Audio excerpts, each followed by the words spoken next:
ক্রোধের নেশায় উন্মুক্ত পাকিস্তান ভারতের চারদিক থেকে আক্রমণ করছে। জম্মু, পাঞ্জাব, রাজস্থান জুড়ে এখন শুধুই মিসাইল আর ড্রোনের আঘাত। ভারতের চারদিকে মিসাইল ছুড়ে রীতিমতো অবরুদ্ধ করে ফেলেছে। তবে ভারতও সমান তালে এয়ার ডিফেন্স মিসাইল ছুড়ে জবাব দিচ্ছে বলে দাবি করছে। পাকিস্তানের একটি F-16 যুদ্ধবিমান ভূপাতিত করা হয়েছে বলেও দাবি করেছে ভারত। সব মিলিয়ে ভারতের জম্মু কাশ্মীর, রাজস্থান এবং পাঞ্জাবের আকাশে চলছে এই মুহূর্তে ধুন্ধুমার লড়াই। শুধু মিসাইলই নয়, ড্রোন দিয়েও আঘাত হেনেছে পাকিস্তান। ধর্মশালায় বাতিল করা হয়েছে IPL ম্যাচ।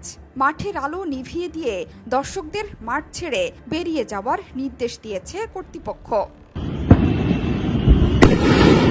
বৃহস্পতিবার রাত 9টার পর থেকে এসব মিসাইল একের পর এক আঘাত হানছে জম্মু এবং কাশ্মীরে। টানা বিস্ফোরণে চারদিকে ছুটোছুটি শুরু করে স্থানীয়রা। এর আগে বেজে ওঠে সতর্কতামূলক সাইরেন। আখনুর সাম্বারের মানুষ দেখছেন কিভাবে উড়ে আসছে একের পর এক মিসাইল আর ড্রোনের স্রোত, যেগুলো পাকিস্তানের আকাশসীমা পেরিয়ে এসে পড়েছে ভারতের স্থাপনায়। এসব এলাকা পুরোপুরি ব্ল্যাক আউট করে দেওয়া হয়েছে। সক্রিয় করা হয়েছে ভারতের আকাশ প্রতিরক্ষা ব্যবস্থা। যদিও এরই মধ্যে পাকিস্তানের একটি F-16 ফাইটার জেট ভূপাতিত করার দাবি করেছে ভারতীয় গণমাধ্যম ইন্ডিয়া টুডে। গণমাধ্যমগুলো বলছে পাকিস্তান মোট 8টি ক্ষেপণাস্ত্র ভারতের দিকে ছুড়েছে। লক্ষ্যবস্তু জম্মু বিমানবন্দর, সাম্বা, আরিসপুরা, আরিনা এবং আশপাশের এলাকা।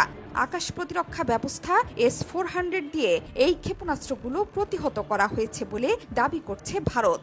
এরই মধ্যে জম্মু বিশ্ববিদ্যালয়ের সামনেও দুটো পাকিস্তানি ড্রোন গুলি করে ভূপাতিত করা হয়েছে। বন্ধ আছে মোবাইল নেটওয়ার্ক। জম্মু বিমানবন্দর, পাঠানকোটের বিমান ঘাঁটিতে বাজছে অনবরত সাইরেন। শহরের নানা প্রান্ত থেকে পাওয়া যাচ্ছে বিস্ফোরণের শব্দ।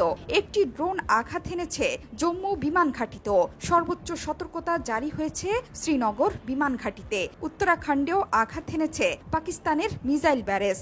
জম্মু, পাঠানকোট ও পুঞ্চে টানা সাইরেন বেজে চলেছে। ভারতের হামলার বদলা নিতে বুধবার গভীর রাতে ভারতের 15 জায়গায় সেনা ছাউনিকে টার্গেট করেছিল পাকিস্তান। জোহরা চৌধুরী সেতু, 71।